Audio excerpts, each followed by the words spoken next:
जी अब्दुल बेटा, ये जो है क्वेश्चन नंबर 6 है। ठीक है, बहुत ईजी है। ठीक है, अब इसमें आप ये चेक कर लो इसको सोल्यूशन कितना इसका इजी होगा। ठीक है, तो मैं ये भी आपको दिखाता हूँ।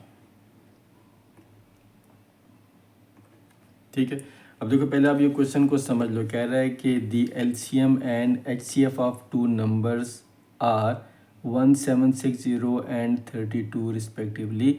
If one number is 160 find the other. अब देखो मैं यहाँ पे लिखता भी जाऊँगा, आपको समझ भी आती जाएगी। देखो सबसे पहले हमने निकालना है सोल्यूशन में गिवन। क्या निकालना है? गिवन। क्या मैं क्वेश्चन में क्या कुछ दिया हुआ है। ठीक है, तो कह रहा है LCM and HCF of two number. कोई से भी दो दो नंबर हैं, हमें नहीं पता, उसका एलसीएम और एचसीएफ ये है। मतलब पहले वाला क्या है एलसीएम और दूसरा क्या है एचसीएफ। तो हम यहाँ पे लिख सकते हैं कि एलसीएम इज इक्वल टू 1760। फिर हम लिख सकते हैं कि H C F is equal to 32। लिख सकते हैं ना। ठीक है, और फिर कहता है इफ़ वन नंबर इज़ ये, तो हम वन नंबर का मतलब हम कहते हैं कि चलो यार एक number, first number is equal to 160। ये हमें दिया हुआ है। Find the other. First number ये है और सेकंड नंबर हमें नहीं पता। Find the other second number हमें नहीं पता। समझ आ रही है? अब अगर ये आपको आ जाए तो हमें अच्छे तरीके से पता है कि हमें फार्मूला क्या, और याद है ना फार्मूला आपने एक ही लाइन में लिखना है। ठीक है, दो लाइनों में लिखना, वरना आपको समझ नहीं आएगी। इतना बड़ा बड़ा लिखने की क्या ज़रूरत है? कोई वहाँ पे टीचर की आई साइड तो कमज़ोर नहीं है ना। ठीक है, तो आपका ये एक ही लाइन में आना चाहिए। फार्मूला हमें पता है क्या है? हमें पता है कि H C F into L C M is equal to first number into second number.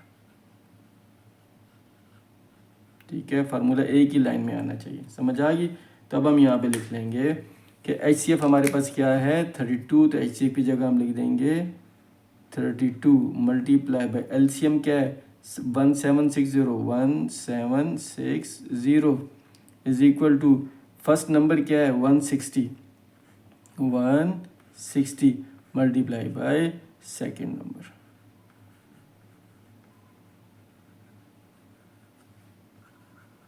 ठीक है, अब ये समझ आ गई। अब इसमें हमें समझ आ गया कि भाई हमने क्या फाइंड करना है, ये फाइंड करना है हमने। तब ये यहाँ पे क्या हो रहा है मल्टीप्लाई हो रहा है, ये यहाँ पे जाके क्या हो जाएगा डिवाइड हो जाएगा। ठीक है, जो यहाँ मल्टीप्लाई होगा वहाँ पे भी हमने या तो इन सब को हम यहाँ पर लें और इसको उधर ले जाएं, फ़ायदा नहीं है। हमें ये नंबर चाहिए ना, तो बस ठीक है इसको हम इधर ही रहने देते हैं और ये 160 को हम इधर ले आएंगे, तो ये आ जाएगा 32 मल्टीप्लाई बाई 1760 डिवाइडेड बाई 160। समझ आ रही है?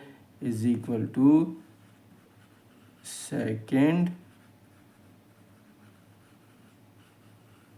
नंबर।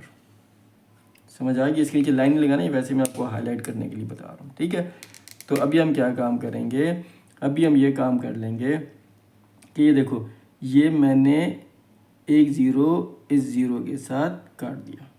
ठीक है, अब ये देखो ये क्या 16 है ना, तो अब देखो मैं ये 16 1 ज़ा 16 16 2 ज़ा 32 ख़त्म हो गया।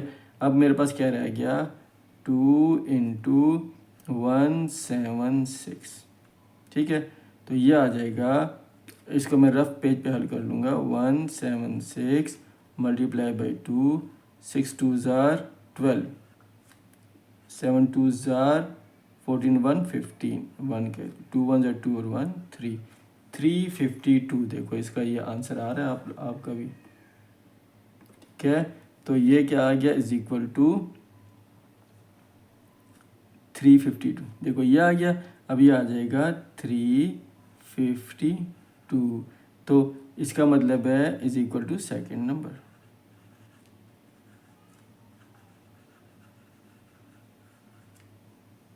ये भी क्या है, is equal to second number.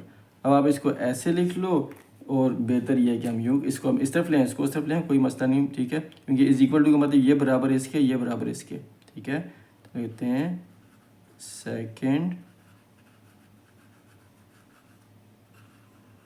Number is equal to 352 answer. भाई अब इसमें क्या मुश्किल है, इतने आसान तरीके से आपको सारे सवाल हल करके दे दिए, लेकिन अब होना तो ये चाहिए ना कि आप मुझे वहाँ से हल करके भेज रहे हो कि बाबा ये आपने हल किया है, और अब अगले वाले सवाल मैं ख़ुद हल करूँगा, ठीक है। चलो नो प्रॉब्लम, ये हल करके भेज दिया, अब आप इसको हल कर लो।